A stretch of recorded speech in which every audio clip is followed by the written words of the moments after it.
Assalamualaikum warahmatullahi wabarakatuh. Perkenalkan, nama saya Fikri Darmawan, MPM 1200232 dari kelas 2A Manajemen.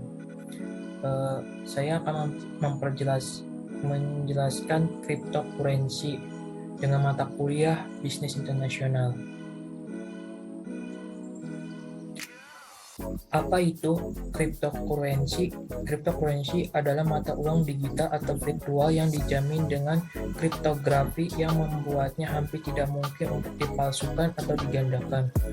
Banyak cryptocurrency adalah jaringan terdesentralisasi berdasarkan teknologi blockchain, buku besar terdistribusi yang diberlakukan oleh jaringan komputer yang berbeda. Ciri khas dari cryptocurrency adalah bahwa mereka umumnya tidak dikeluarkan oleh otoritas pusat, membuat mereka secara teoritis kebal terhadap campur tangan atau manipulasi pemerintah. Jenis uang kripto. Bagi Anda yang tertarik untuk melakukan perdagangan aset cryptocurrency atau uang kripto, perlu diketahui setidaknya ada 10.000 jenis mata uang kripto yang saat diperdagangkan. Berikut jenis-jenis uang kripto terpopuler atau memiliki kapitalis pasar terbesar dalam dolar AS, yakni Bitcoin, Ethereum, Binance Coin, Cardano, Dogecoin, Litecoin. Bagaimana perkembangan cryptocurrency di Indonesia? Meskipun baru mulai terkenal belakangan ini, cryptocurrency pertama yaitu Bitcoin telah ada sejak tahun 2009 dan teknologinya bahkan telah dikembangkan dari bertahun-tahun sebelumnya.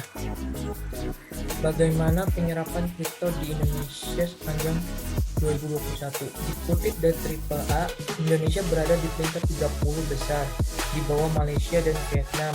Untuk jumlah warga memiliki mata uang kripto di Indonesia diperkirakan ada 7,2 juta orang yang memiliki cryptocurrency.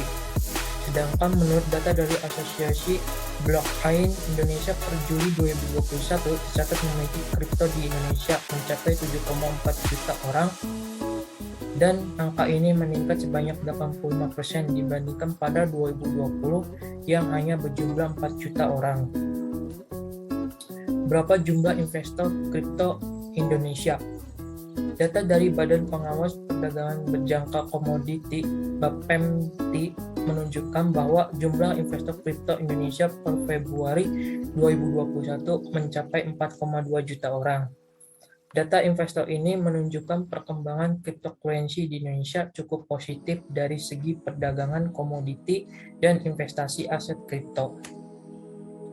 Berapa pajak cryptocurrency di Indonesia? Dilansir dari CBNC, salah satu asosiasi kripto Indonesia mengajukan proposal PPh final untuk aset kripto sebesar 0,05%, sedangkan kepada BAPEMT. Mengenai Bursa Kripto Indonesia. Bursa Kripto adalah sebuah badan usaha yang berperan menyediakan sarana kegiatan jual beli aset kripto. Saat ini terdapat 13 pedagang aset kripto yang telah terdaftar di BAPEMT. Salah satunya adalah PT Pintu Kemana Saja, yang memungkinkan kamu untuk membeli aset kripto mulai dari 20.000 saja. B.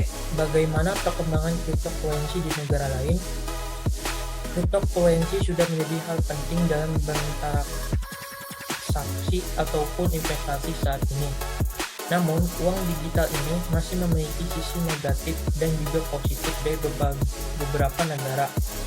Sebagian negara berpendapat bahwa cryptocurrency merupakan sebuah teknologi yang harus didukung karena memberikan dampak ekonomi yang baik bagi negara. Namun di sisi lain ada negara-negara yang masih skeptis dengan cryptocurrency. Mereka berpendapat desentralisasi yang menjadi dasar uang digital ini akan sangat berbahaya karena sulitnya untuk melacak transaksi yang dilakukan oleh pengguna dan dikhawatirkan akan memberikan kemudahan kepada para pelaku untuk melakukan kejahatan seperti penjualan narkotika, terorisme, dan pencucian uang. Dalam penelitian ini akan melihat aturan-aturan apa saja yang sudah diterapkan di Indonesia, mengatur penggunaan frekuensi dalam aktivitas sehari-hari, dan juga akan membahas terkait bagaimana negara-negara lain mengatur terhadap perkembangan frekuensi. Hal ini sangat berbeda dengan uang kertas atau uang yang dikeluarkan oleh suatu negara, di mana semua jenis transaksi dicatat dengan jelas sehingga mempersulit para pelaku kejahatan dalam melakukan aksinya. Sampai saat ini banyak negara memang belum secara terang-terangan mengizinkan penggunaan Bitcoin dengan transaksi. Hal ini karena adanya legalitas yang jelas, banyak negara masih menunggu dan melihat dari negara-negara lain apakah akan memberikan izin atau malahan akan melarang transaksi ataupun investasi terhadap kriptokurrensi. Namun, di sisi lain, terdapat beberapa negara yang telah menyatakan dengan tegas akan melarang penggunaan kriptokurrensi pada sebagian negara. Sekian dari saya, kurang lebihnya mohon maaf. Assalamualaikum warahmatullahi wabarakatuh.